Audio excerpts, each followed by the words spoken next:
On a décidé de te faire découvrir un nouveau modèle qu'on vient de créer. Il y a un vrai volume, il n'y a pas de fend plat, c'est très sculpté, très dynamique, très profilé. Il y a cette force qu'on peut sentir. Le volume pour moi est nouveau. Alors on est dans une continuité de Renault qui a inventé l'espace, on est dans une étape au-dessus. On est dans un langage assez aéronautique. On a l'impression que c'est une aile d'avion avec le profil. J'aime beaucoup le S qui fait vraiment penser à un empennage d'avion.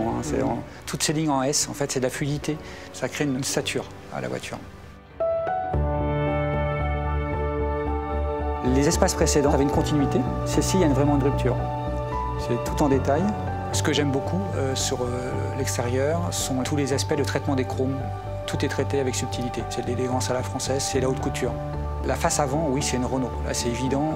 Là, on voit l'esprit de famille, on voit le branding, c'est bien clair. Je trouve que Renault, vraiment, ose faire des nouveaux volumes, continuer d'inventer des volumes comme ça.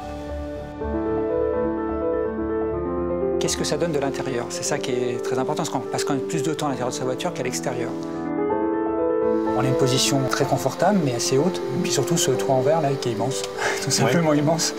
J'aime la position de conduite parce qu'on n'est pas assis comme dans un 4x4, on n'est pas assis comme dans une voiture, on est au milieu. Je crois que c'est un peu comme cette voiture, on est dans autre chose. Quelque chose qu'il faut inventer, c'est un nouveau produit. Je fais toujours la relation avec ce que j'ai vu sur l'extérieur. Pour moi, il y a une vraie synergie entre les deux. L'utilisateur final, qui est le passager, mais qui est aussi le conducteur de votre voiture, doit avoir un regard vers l'extérieur, on doit l'aider. Donc les astuces de lumière sont très importantes. Tout est en flottaison. Je retrouve des éléments qu'on aurait sur le 350, par exemple. Le motif du film, c'est exactement les motifs aéronautiques qu'on a aujourd'hui sur nos sièges. Tout est très aérien. Cette console, pour moi, elle fait tout. C'est évident, déjà, de libérer tout l'espace inférieur. C'est une prouesse technologique, une prouesse d'ingénierie, surtout. En termes de design, c'est, excusez-moi l'expression, mais un peu culotté, quand même, de faire ça, parce qu'il y a beaucoup de dissymétrie. Et ça, c'est vraiment très difficile à faire. Pas facile d'intégrer un écran.